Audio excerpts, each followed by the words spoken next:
pledge allegiance to the flag of the United States of America and to the republic for which it stands, one nation, under God, indivisible, with liberty and justice for all. Thank you. Approval of agenda. Move to approve. Support. Any discussion? If not, signify by saying aye. Aye.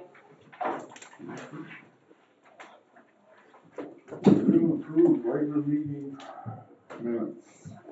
Move to approve. Support. All in favor, signify by saying aye. Aye. Opposed? Review and approve bills, accounts payable dated June 25th, regular $479,386.46. EFTs are zero, so it's still the same. Move to approve. Support. So I'll take a look at it.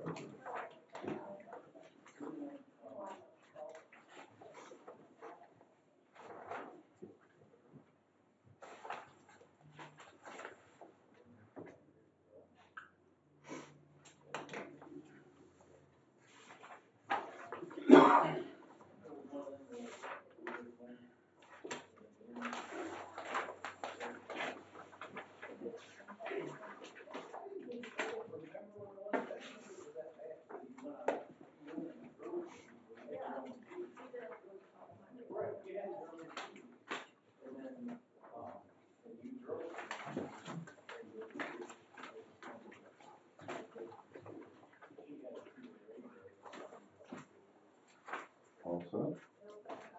All in favor, signify by saying aye. Aye. Opposed, same. There's probably one in Gary somewhere. She has Gary's, Oh, he has okay, Mike's. good. I was on top of it today. Well, you got it under control. Trying. There's two of them. Wait, I think one of them is the signed on the way through. Next one has to go back to Bob, probably. Okay, so, I think that one needs to be done. right. Payroll dated June 18th, $106,122.40. I move we pay the payroll dated for June 18th. Support. Any discussion? If not, signify by saying aye. Aye. Opposed, same.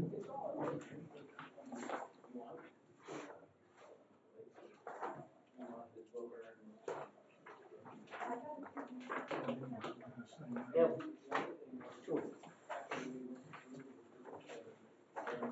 Is Mike not coming? Or we don't? No. Okay. I closed yesterday and called this morning. Okay. Alright.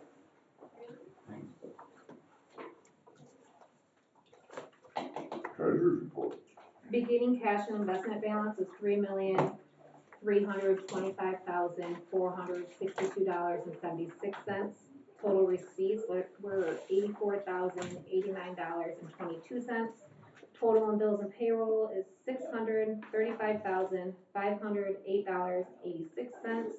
CD reserve for 2 trucks is $707,831.28. Ending available fund balance is $2,066,211.84, and outstanding accounts payable is $10,674.28. Any questions? If not, stand up and say thank you. We got 10 minutes, we should skip down to public comment. Is this where I can? Sure. Okay. Hi, I'm Dave Cleveland from DMCI Broadband. Some of you know, worked with Heather here recently on some of our right-of-way permit applications.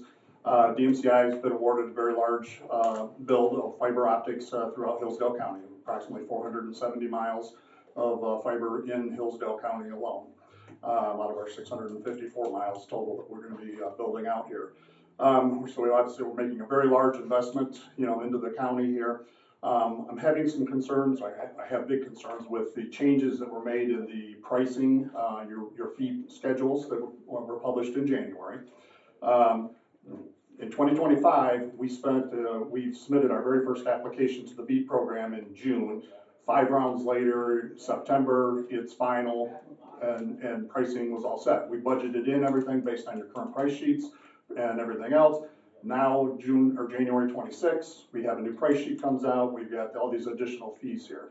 You know, DMCI has, we had $355,000 budgeted just for the Hillsdale County Road Commission for right-of-way permit applications to cover that 470 miles, our laterals, you know, handholds, things like that. Now we've got these additional fees that are coming in of a project.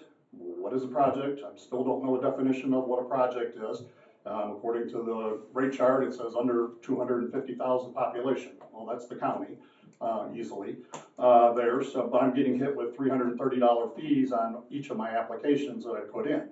In addition to that, we've got a new fee in here that is a temporary road lane closure for $110. So each one of my applications, between those two fees alone, every street that I put in, I'm getting whacked for $440 of additional cost, in addition to the right-of-way, the laterals, the handholds, and everything else. Now, I'm approaching $2,000 in some of my applications because of the density of houses. I'm approaching $2,000 a mile in right-of-way permit applications in here. You know, we're working the full details out here and to get you an exact number, but I'm anticipating right now that we're looking at an additional $120,000 in fees that have been added since we worked from the rate chart of 2025, and you know, we were active in 2025, you know, boring and everything else, so we were doing permitting and things along the way here. So I'm not here to end run Bob. I know Bob is not here. I love working with Bob. I made that clear to Heather a week or two ago when we spoke. You know, and that I just want to get this up on your guys' radar. When Bob gets back, I want to sit down with Bob and see what we can work out on this whole fee schedule. But $120,000 on 355 budgeted is a hell of an increase in, you know, in our fees, and obviously we don't have that budgeted into, you know, the whole program, and it's not, you just don't go and ask for more money. It's set, it's done, you know, it's in concrete there. I can leave you some information here if you like. Just it shows our map and where we're building out at and things like that. You want to hand those down and copy for Bob and things like that. You know, we're doing a very large portion of the county, you know, and especially the whole eastern side of the county here, from the state line and all the way up to the county line, north of Litchfield. So I just wanted to get on your radar, and you'll see your new chart fee schedule on the back here, and you know, 3 items that are highlighted. The new structure charge.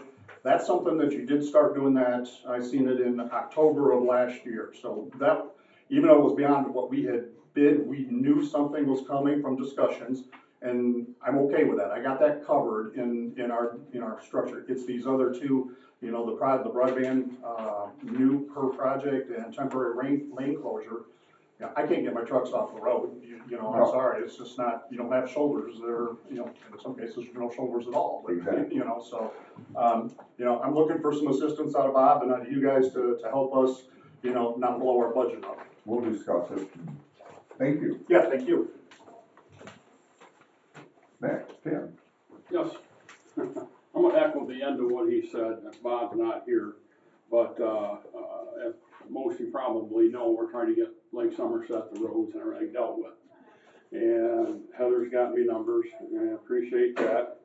But the problem I have is, I believe it's under your policy, which I'm assuming that this commission put together, is that these roads, even though you're responsible for them, you don't pay anything on that. And what I'm understanding is because you can't, won't, or don't do that type of work. So we're gonna have to go out and hire a private contractor under your direction, and we have to pay 100% of the bill. That doesn't make sense to me. I mean, at least I'm thinking that the county commission should be able to at least pick up the labor costs on these and, you know, offset what it's gonna cost us in the association. Because if you guys were gonna do the work, and we said, no, we'd rather have this guy do it, just give us your specs, we'll take care of it, that I understand. No, I'm not gonna pay anything for it. But when you're telling us we gotta go hire a private contractor because you can't or won't do the work, and then you say you're not gonna pay for any of it, that doesn't make sense to me. And I need it to make sense. So I explained it to my board in the Lake Association, and, you know, the county, obviously, we all know is responsible for the roads. And we're willing to do our share, and I'm asking that you guys do your share. We'll discuss that with Bob, because have you had a discussion with Bob? Well, yeah, and that's, you know, he said the policy is, and I've got a copy of it right here, because Heather told me it's on the website. And the first of it is, and like I said, we've got to put these roads back the way they were, better than obviously what they were. And we've got to get them repaved. And, one was 411,000, one I just received, and that's paver patch and, chip seal. And to cover what we've done, you know, we're basing on the numbers that we were given. To cover what we've done, we're looking at, I think it was $1.2 million. And that's with the labor. It was $900,000 of material. So basically we're talking about, because I think this other one has a breakdown on it, the 411. I don't have it, but the estimates that she gave us.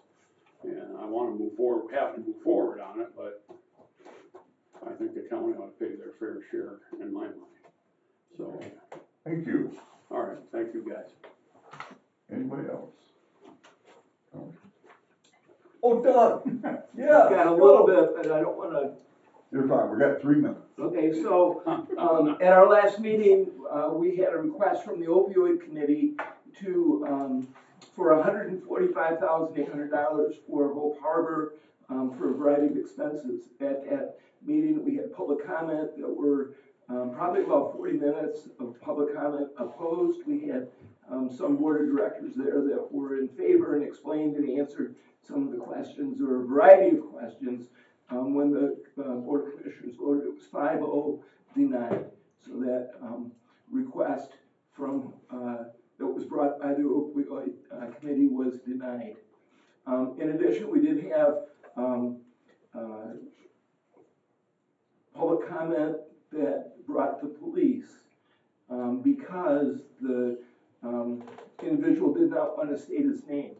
And it's very clear in the statute, at least it's clear to me, that if you attend a meeting, you do not need to provide your name. But if you're going to speak, then you live by the rules of the body. And the rules of the Board of Commissioners is you state your name. He did not. And so he was escorted out. And that's my update for now. If you have any questions, I'm happy to answer. I don't. Anybody else? No? Perfect. Still nothing? Yeah. No. Okay. You're up. Where's he at? There you go. He's in the back. We've got a chair here if you want, or there, don't matter.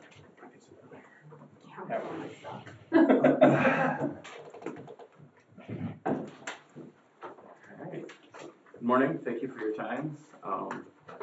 Make this pretty brief. Just going over the financial results, or the results of our audit. I would say our, start by saying everything was very well prepared, very smooth audit, as it always is, and we very much appreciate that. It doesn't always happen when we do audits, so getting a very clean, smooth audit is appreciated. So we issued our audit opinion on May 18th. That's when we issued. So everything's been submitted to the state. Usually met the deadlines of the state, those types of things. When you're looking at the report, that's on page 1. It's considered to be an unmodified or a clean opinion, which is what you're looking for when you get the audit. We have different opinion units. We look at different things: the government-wide financial statements, and then the fund financial statements and report opinions on those. As you walk through the report, I'm going to point out a couple of things. There is going to be a change in standards next year that rearranges some of the reports. So I'm just going to point out a couple of things that are going to change. going into next year. They're not major changes though. It is one of the bigger changes in the standard in a while in how they do the reporting. But in an organization like yours, it's pretty limited. And thankfully they were looking at making even bigger changes, but they didn't do it. So, so in the management's discussion and analysis, just to point out, it's a very high level overview of the financial statements. A lot of times people say this is the thing, if you're gonna read something, you can read this. One of the reasons that I point out for that is it does have some areas where it gives you a discussion of why different things happen. So like why, specifically the budget to actual discussion, general fund budgetary highlights on page 10. I mean, there's not a lot happening, and you're pretty close with where the budget is, so there wasn't a whole lot to talk about, but that is the one place where you have more of an analysis in the financial statements overall. Otherwise, it's just reporting historical information and in accordance with the standard, so, but that's where that's at, is on page 10.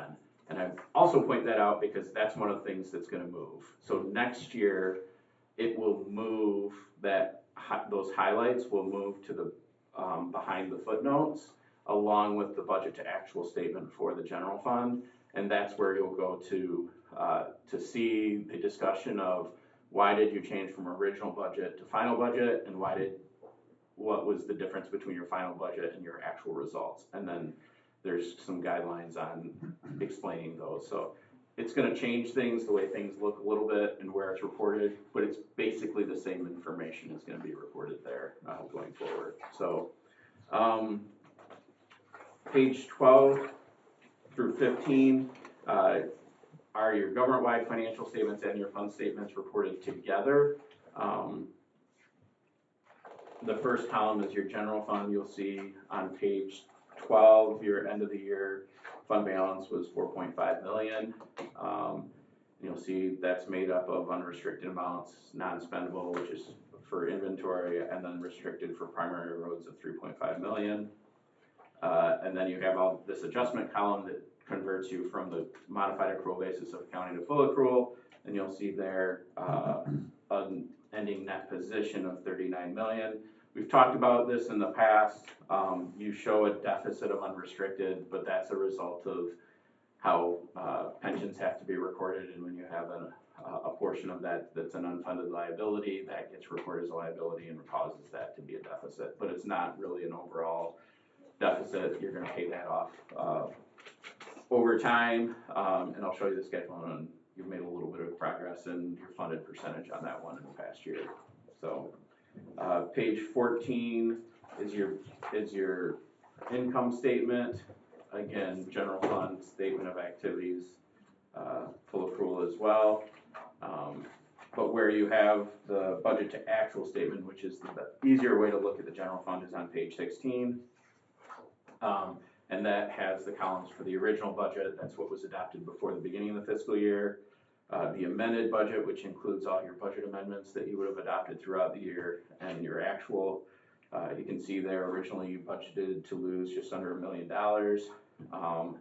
That came down to a final budget of about $10,000 loss, and you ended up at $269,000 use of fund balance. So bringing your fund balance from 4.8 million down to 4.5 million. So the next section of the document is the footnotes. A lot of more detailed information on different parts of the report. Nothing changed this year. So you remember last year we had compensated absences change. There's a change in that. Yes, our favorite standard. I'll leave out the commentary. But you know, so that footnote is the same as what it was in the past. The only other standard that got implemented this year, there was a new standard on reporting for constraints, commitments and constraints that didn't really have an impact, didn't have impact much of anybody, but it put down the guidelines if there was a very significant event that was happening or planned or that you knew was going to happen that was going to have a significant impact, and not even significant, substantial is the language they say. So very material type of an item that would change like your funding structure, your expenses, those types of things that would be out of the ordinary and could put a constraint on your ability to go through things. So it's one standard where we had to have conversation, because when you look at it, you're like, well, yeah, we have stuff like that that's potential out there, potential reductions in funding or changes in funding methodologies, those types of things, but nothing that would raise the level of needing to be reported under the standard. So, and then page 32, I just point you to, I think we've looked at this schedule. That's the schedule that has the funding levels for the MERS plan. The net pension liability at the end of the year was 3.5 million, which was down from 4.6 million. It is a point in time, so that was looking at it as of the end of the year. But that was an improvement, so you were up to about 78-79% funded level. So it has been steadily improving over the last few years. So, and then this is the area, just so you know, this is where the budget to actual statement will be next year when you're looking for it, is in this section. It'll probably be just before this MERS disclosure. And then on page 38 and 39 is your operating schedule, your schedules, and going into 40 as well. That breaks down between the required schedules, breaking down between primary roads, local roads, and county roads. And then the last 2 pages is our report on internal control or financial reporting. So we don't give an opinion on your controls, but we are required under the standards, if things come to our attention that raise to the level of material weakness or significant deficiency, we have to report those items. Though any items or findings would be reported after that. Thankful to say, it's just the report, so it means that you have no material weaknesses or significant deficiencies, which is clean, and what you're hoping for. So we also do not have any management letter comments. So the separate letter that we have that has the independent auditor's communication with those charged with governance, this letter, if we had management letter comments that didn't raise to that same level that we felt need to be reported, those would be included there, but we did not have anything to report. And this letter is just kind of a standard letter that talks about significant estimates, significant policies. They're all things that we're required to specifically report to you as a board, and so it gets put down in the form of a letter. So, if we had disagreements with management somehow that we needed to report, we would include those. We don't have anything like that. So clean there as well. And then if you're really wanting to look to see what's happening in the next couple of years, what's going to be implemented, attachment A has the new standards. So GASB 103 financial reporting model improvements is what is making it change where the MD&A and the budget actual statements having to move around and where those are going to be located.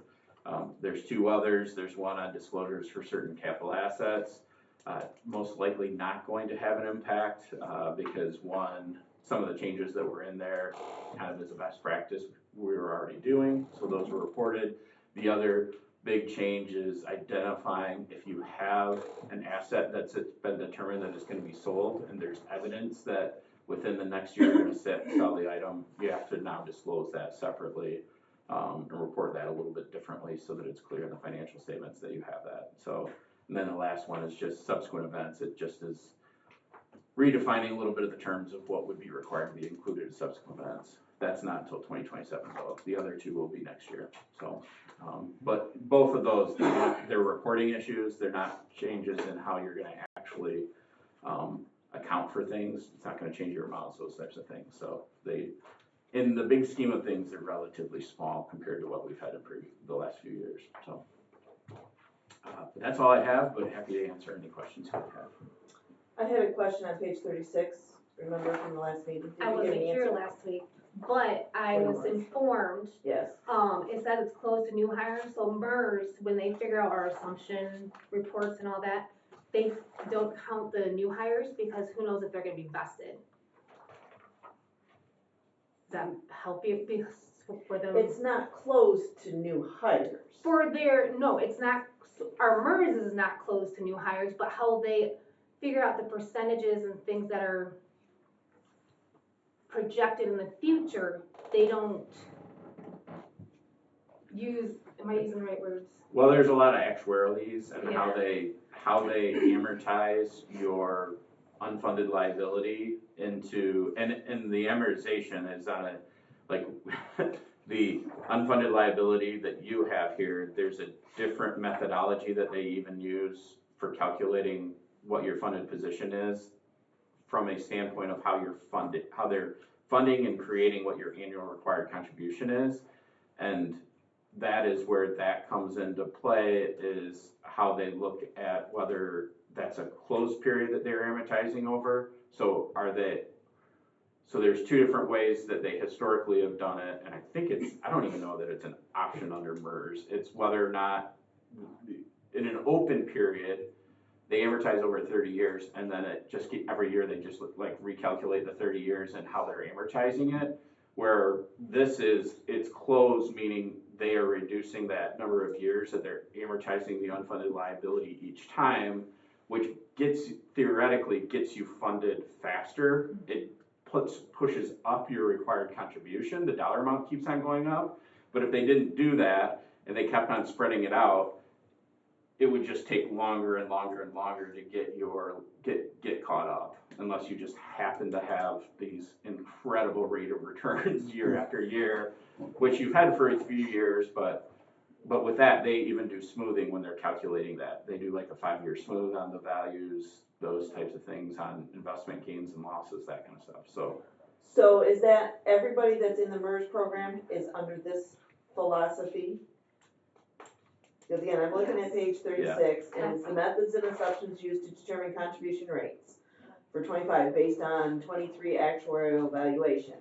And so it's saying that the remaining amortization period is 13 years closed to new hires. So the plan is not closed to new hires, but the amortization of your net liability is closed to the new hires. And right, it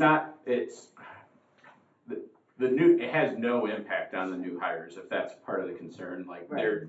It's not affecting anything in their benefits, anything like that. It's strictly on the contribution methods and how they're calculating those things. That's what this footnote is about, is what are the methods and assumptions being used in that. And And everybody in the MERS program is subject to the same thing?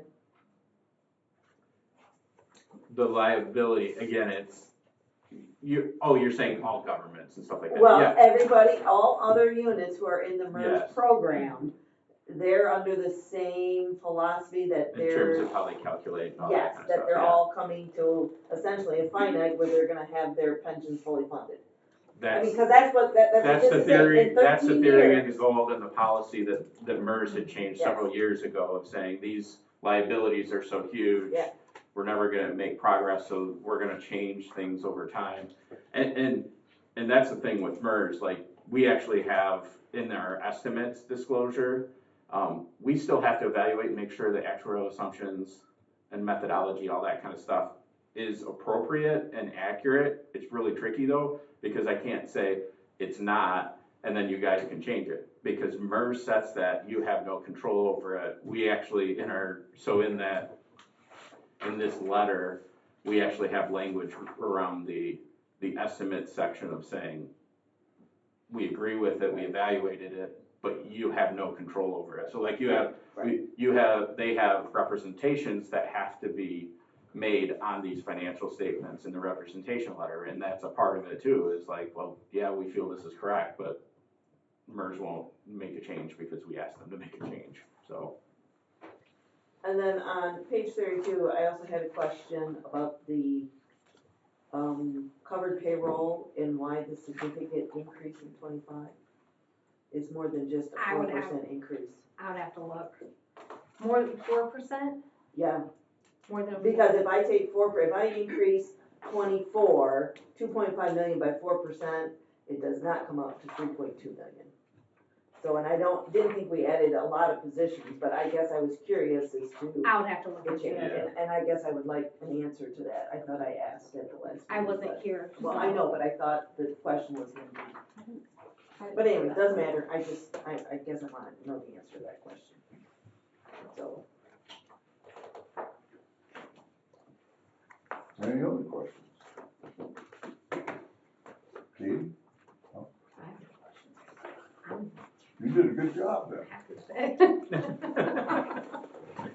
Thank you. Yep. I do have I do another need a question. One I more. do have a question.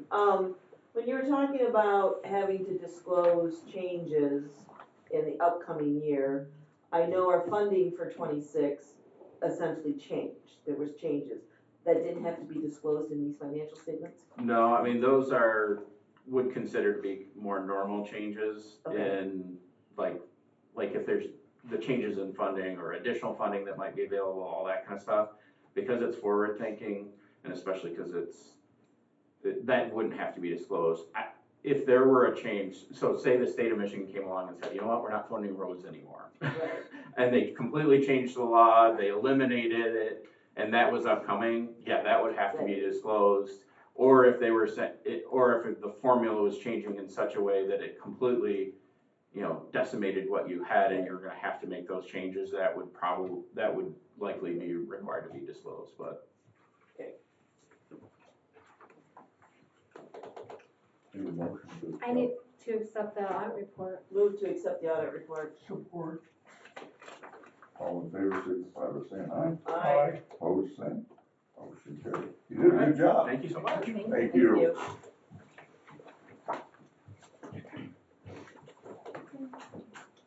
Bob, you have no questions or anything for me?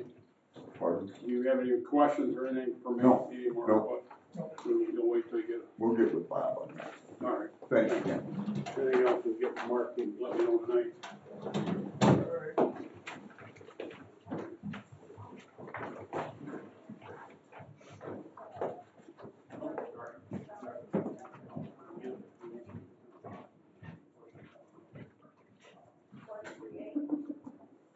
Was it something like that? I think it's something you did. Manager's comment. Okay. So in your guys' travels, you've probably noticed we have some fresh pavement marking out there. They have Yes. I started followed doing it. that, centerline and edgeline. Albright Contracting is still working on the Prattville Road structure west of Waldron Road. The state crews have been mowing roadsides. We started using a buffer truck for safety purposes following the mowers. The paving crew, we should finish up our local contracts today, pending the weather. And then next week, we're gonna kind of prep the equipment for getting ready for seal coat. We plan on starting to seal coat on the 6th of July. How many miles we doing? Local roads, I'm not 100% sure. I keep getting. I know, we keep getting contracts. So I don't know, but I would say we're just gonna say 15 to 30 in I there. guess we'll range. Yeah, definitely not like 70 or 80 like I'd like it to be, like it used to be, but. Crack seal crew, they're working on Reading Road east of South Hillsdale Road. The mowing, the contractor has completed all but Cambria, Camden, Woodbridge, and the west half of Amboy Township. Gravel and limestone patching. The county crews started doing the patching on May 20th. They've completed the patching in Somerset, Wheatland, Pittsford, Wright, Ransom, Adams, Moscow, Scipio, Fayette, Hillsdale, and Cambria. Should be done today, I believe. Jefferson didn't purchase any patching. And then we just received Amboy's contracts for you guys to approve today, so those will be scheduled. Yeah, I know. How about that deadline? Yes. The brining, they've got the following townships scraped for brine. That'd be Wheatland, Pittsford, Wright, Amboy, Ransom, Jefferson, Adams, and Moscow has been started. The brine's been completed in Wheatland, Jefferson, Pittsford, and Wright. He's currently working in Amboy. So they're They're waiting three on or, it. yeah. We are currently, I believe it was on Monday the 22nd, our construction crew started working on the Carpenter Road culvert in Austin. That road's been shut down to one lane because the culvert had failed and the road had a big sinkhole in it. So they have removed the old culvert and they're working on getting the trench bedded and all that stuff. And originally we were told the culvert was gonna be here on the 29th to set. The company just confirmed yesterday that it will not be here until the 7th of July. So unfortunately, the road's gonna have to stay closed because it's a big hole, so it'll be closed over the 4th, and we were hoping to have it all finished by next week, but. So the crane and everything is set for, I think it's 8:30 the morning of the 7th. And we're working with the Drain Commission on that one, so we didn't have to go through Eagle, we work through the Drain Commission, so. CHOP, our tree contractor's working on our list of trees that we have. I think we had half a dozen locations for them to do. I think you guys received an email back a week or two ago from a property owner down at Mary Lake about an issue with some utility work. We received multiple calls and emails from this property owner. We've been in contact with the utility company and the contractor. From what we've inspected on the site, the company's doing everything by our permit requirements. Any damages have or are currently being addressed. Property owners have been compensated. I spoke with Gail from McCrissup, and she said as long as the company's complying with our permit requirements, our obligations have been fulfilled and no further action is required on our part. That's about it. So you're gonna follow that up with us in our email report? Yeah, it's already sent. It's in your inbox. Sent at 9:30 this morning. Well, I I got it. checked my stuff last night, it wasn't there, so there you go. Nope, you'll have the report now. All right, thank you. Quicker than we used to get them. On the tree work, I had a call from a citizen on Chandler Road, that they reported canopy work needed to be done last year, Okay. and there's nothing been From done. Chandler. Chandler from between Waldron and Baker Road. Okay. And they've got a fifth wheel camper, Mm-hmm. and they can't bring it home. So They can bring it home, just won't have any. they just want Right. the roof left on it, Okay. that's all. I'll check the service request and see if it's in there, and if not, we'll make sure it gets put in there. And I think canopy work they can do now, they just can't cut trees down. Because of the Indiana bat. Yeah, right. And then I got another phone call from Brent Schmucker on M99, and DMCI put cable through. Yeah. And he says they left a hump and they haven't come back to fix it. Correct. I told him that was MDOT's Right. owns the right of way. Yes. So, but I would bring it up at the board meeting. Yeah, because I know our permits say that they're required to restore it to What it was. either better condition or, right. So I'm sure MDOT has the same, but I will look into that. So along 9912, DMCI has to pull permits through the state of Michigan Yeah. versus through us. Correct. Yeah. Okay. Yeah, any I work wasn't that's done sure. on state highways has to be. Wasn't sure how that worked, if that went through our office Nope. because we're local and, Nope. no, they actually pulled All we permits have there is as a well. contract to maintain the road. Okay. Correct. Okay, well, Yes. again, good clarification. Yep. Thank you. And people don't realize that the state owns the right of way on the state roads, where on the county roads, the landowner owns the right of way. And if they haven't yet, they should be finished with the Millens Road shoulders. They've done a pretty good job. Write that down. Pretty good job. Mark that on the calendar. They did not hit the one on, Mosierville. Mosierville, probably not. The crater. He might still be Right. working on right, Millens right, Road, but I know Mosierville Road is on his radar, and so is, Sweet Clover Hills. They did So. do a good job on North Adams Road, just past Lake Pleasant Road on the curve. They even put cold patch in there.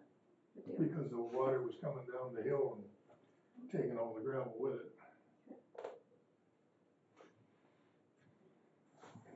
Now all we gotta do is mow the intersection of Millens and North Adams so that people can see.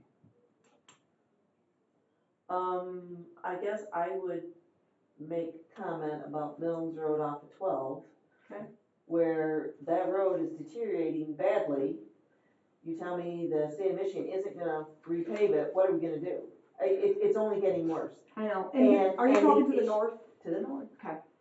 And it has done that because of what the state did to US 12, the last, coating they put on.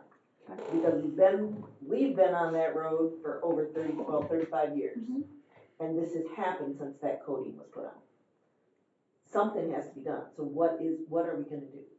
And that's something that I can get with Chris Kendrick, or get with Kevin and Chris Kendrick, and find out, because I know as far as rebuilding the intersection, because I think that's what we initially had presented to them, along with those signs for the no passing on the shoulder, they weren't gonna do that until there was like a project submitted. But if it's something that we could mill and repave and do it under maintenance, maybe we could do something like that. But I'll have to get with Chris Kendrick and see what the rules are, what we're allowed to do, and what's in the budget for it. Because I know we did like the grinding on 127. We just did those for the bumps or whatever, profile milling.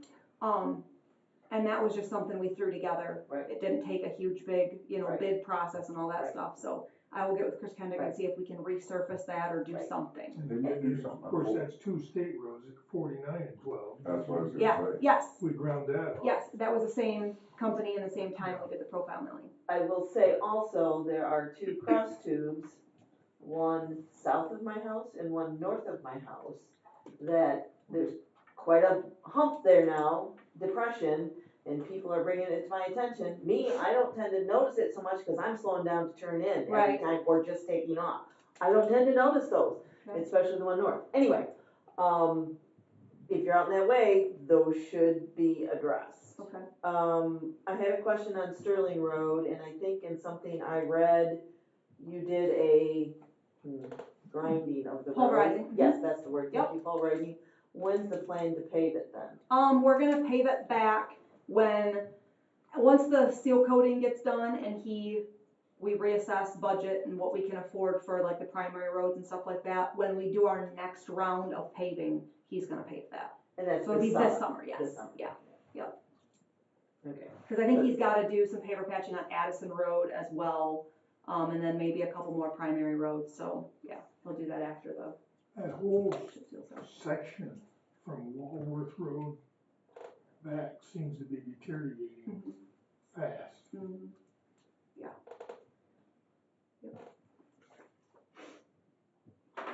Any other questions for Heather?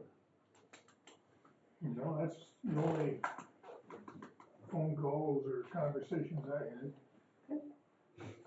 Other than Somerset.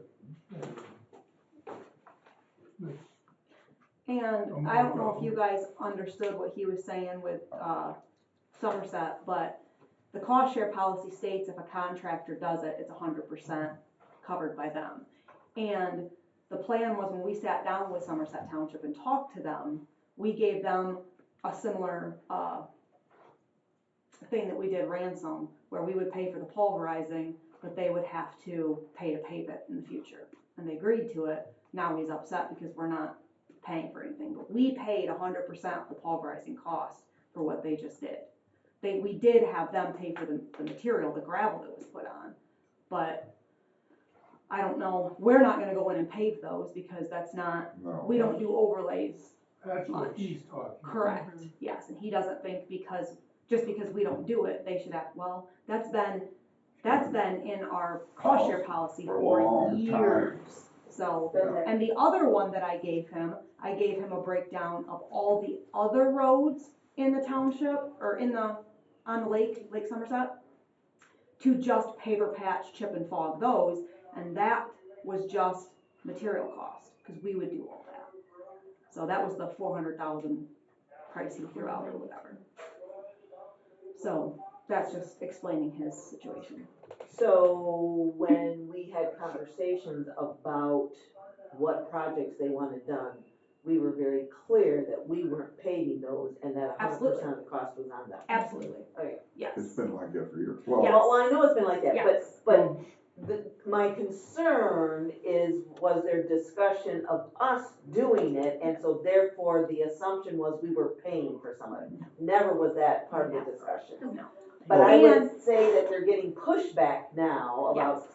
And when he said the $900,000 price or whatever for Right. materials, I have an email that I sent him just for rough estimates. I said, for the material alone, the asphalt material alone, it would be roughly $900,000. But I said, because it's going to have to be contracted, you have to bid it in with mobilization, traffic regulators, minor traffic control, signs. You have to put all that stuff in there to bid it out as a proper job.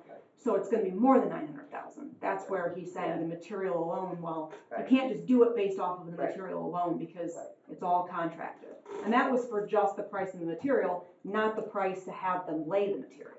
Right. So, we did other roads up there, it was 100%. yeah, and they haven't, and they've done it, exactly. Yeah. They did Shannon Drive that way. Yes. They did the Tralee. Killybigs and Yes. Tralee and Blarney Circle and, Yes. yeah, And then- so, And I know where he's getting the pushback from, is from the lake right, people, Yeah. and they Yeah. believe that those are county roads, so that we should be paying for them, they shouldn't have to pay, but and it's unfortunate that it doesn't work that way. the township has let the roads go this long to where they Exactly. needed to be pulverized and repaved. You know, they're local roads, they take a match. They always have. Or I shouldn't say always, but for several years. So, Yeah, he knew that from years past that we've Right. done that. I Well, had a citizen of Somerset Township tell me that, there's no law that says they have to match. the township does not have to match, the match has to come from somewhere. Correct. That's what the law says. And my response was, well, then you'll get what maintenance you'll get. Right. Right. anything else for Heather? Old business, approved manager's position, employment contract. I don't know if I'd say that was old business. I'd say it's new business, isn't it? no, No, it was they on weren't the last meeting. Yeah, we presented last Well, meeting. you call it old business if you want to, I think it's new.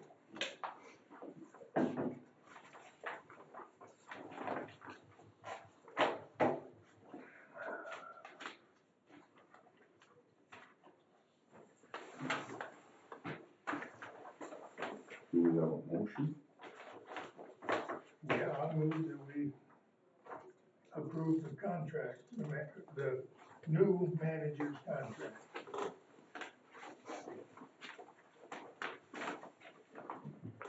Support. Okay, discussion. Any discussion? I read the one that you sent me, Bob, and read this one. I guess I don't have any problems or questions about it. Okay, if there's no discussion, all in favor, signify by saying aye. Aye. Opposed?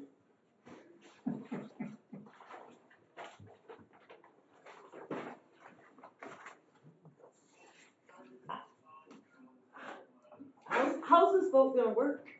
There's only 3 of us here. No. He has to All vote right, aye. then I'll vote no. Aye. Okay.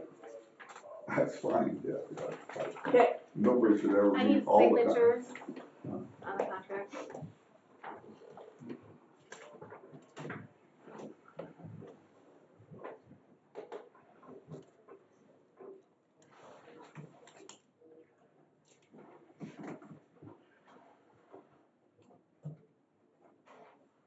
What's the date, 25th? Yes.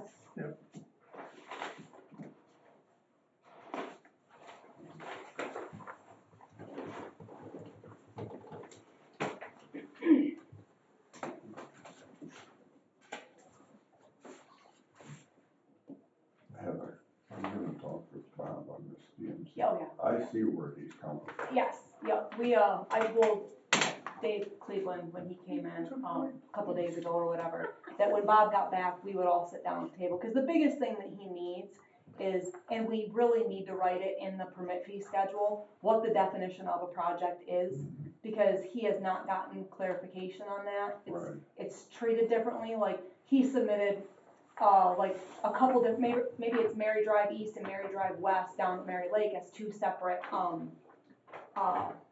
Project. I should probably sign it. Oh, you can sign it, yeah. And, Well, if Bob you said approve- that could be a project, like combine both of those roads on one, and that could be a project.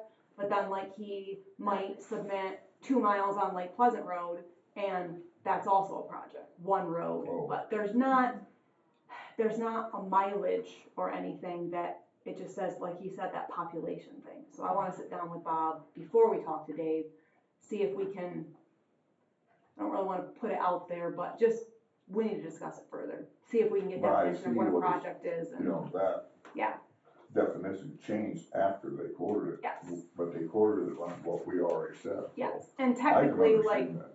a 1 mile road is not a project, Right. really, you know? So I could see like, whole- Mary Lake, that whole area could be A submitted as a project, and that might have 10 miles of roads in it or something, you know? So we just have to get that clarification written down somewhere. Or even a whole township. Get it worked That's- out with him. Yeah.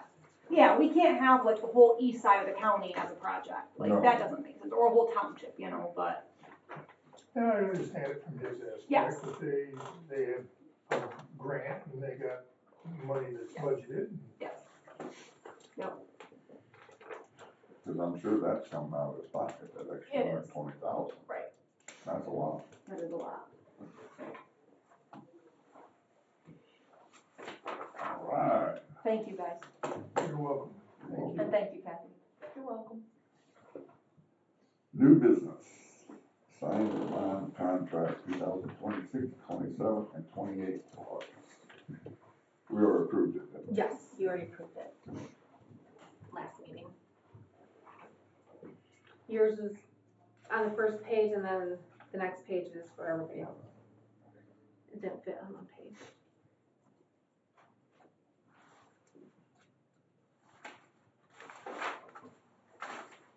I have paper.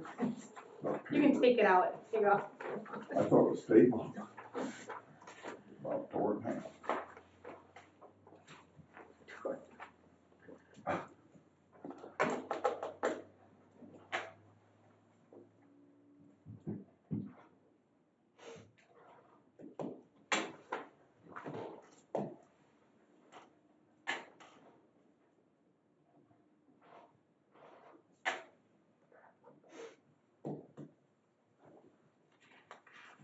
All right. Guess I go to you. Okay. Approve Western Star truck bid. It's Bob and Joe's recommendation that the board approve Truck and Trailer Specialties to build 2 Western Stars for $258,998 each. The bid's from My Deal. And they're the company that we like to stick We with usually because do, we, and, yes, yeah, it's they do a good consistency and the job. trucks are all built the same. They're out of what, Battle Creek? Says Dutton, Michigan. Never heard of it. Out by there, maybe. It's gonna be on the other side of the state. You know, I move we approve the Western Star truck builds. Or, did you get other bids and did we see them? It's No, my deal. it's a My Deal, so it's already a competitive bid. Okay.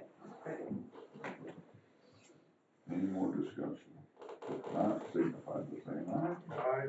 So Dutton is south of Grand Rapids, I thought it was up there. so. You see truck and trailer up when I go up to $1. We didn't actually vote, cause you started asking questions.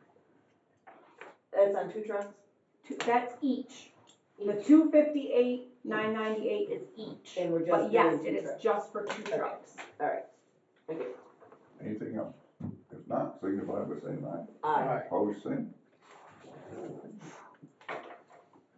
Approve construction engineering proposal for 2026 safety project. Anybody? You skipped Skipped the one. engineering Missed one. reimbursement. I'm like raising my hand.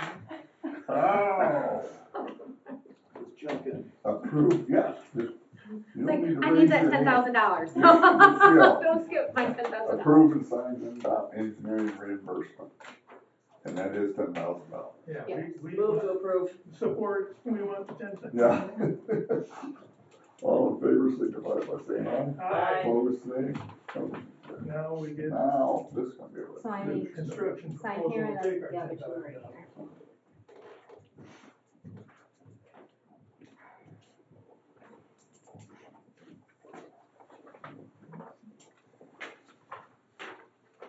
It's under a member. The bottom. Number, oh, there's two of us, all right, I guess two of us can sign.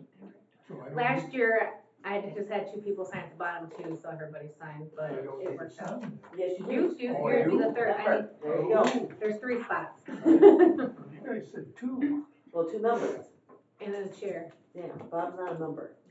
You Yeah, know, he's I'm a the member. muckety muck, Well, we're he's- just, He's there in case there's a tie. he's the muckety muck, we're just the rank and I've file. only had to do that a couple times. Well, it's a good thing we got you here.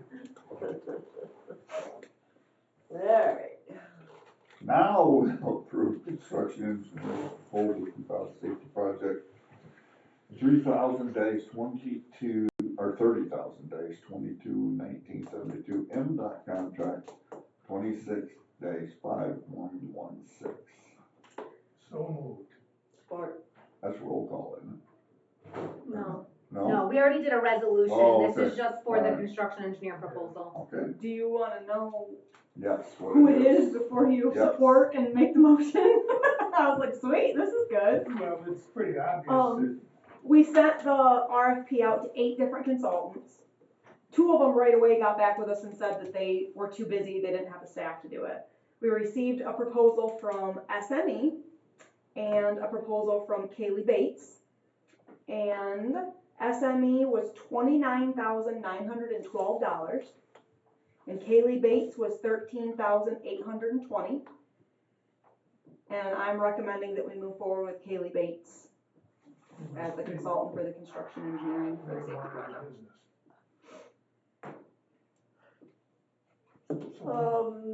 yeah, Kaylee must be an individual, She is an individual, and she we is worked with her actually, before, yes and no. She is an employee of Jackson DOT, Jackson County DOT. Okay. We are not working with Jackson County. Right, She's on this. consulting on her own time. okay, Charlie highly recommends her, okay, and she has the blessing from Charlie to do this in her spare time. Okay. But, okay, that's what I wanted to. yeah, yeah, Okay. Cause it's always a little scary to go with that big of a difference absolutely, with an individual, yes. not knowing the background. And she's currently doing a project for Jackson County that's a sign project, which is what our safety project is, and it's got like 115 different signs. And she's very well experienced with the Ashtware and Project Y software that we use, and her hours all made sense. Charlie looked over everything, he felt good with the numbers and everything, so. Did we have a motion? Yep. Second. Yep. Okay, all in favor, signify by saying aye. Aye. Opposed, same. Motion carries. Approved 2026 township contract. There, we finally got Amboy and Woodbridge, I'm not gonna read them all. Move to approve. support. So do we have any concern accepting these contracts this late, and should we accept them all? That would be my question. This year, yes, we should accept them. They don't have paver patch in them, so it's not really pushing us off. The gravel patching kind of is not good to get that this late because we have to have that 21 AA crushed stone shipped in, or, you know, we have to have it hauled in. And that's kind of putting a little wrinkle in it, but because we don't have any hard deadline, it's hard to turn them away. Now, future, I think, yes, we need to have a deadline, and then we can say 100%. absolutely not. Yeah. But because we don't have a hard deadline, I feel it's difficult to turn them down. I think that's something we need to stick to. Yes, If absolutely. it's May 1st, it's May 1st. Absolutely, That's right. Yep. Because how else do you schedule? right. And we Didn't knew get the that, materials in. Right. Steve Sanders did talk to us ahead of time about the Woodbridge Road one, so he knew it was gonna get approved, like we were Okay. aware of that one. Okay. These Amboy ones, they've just been kind of floating out there and we hadn't really had much communication.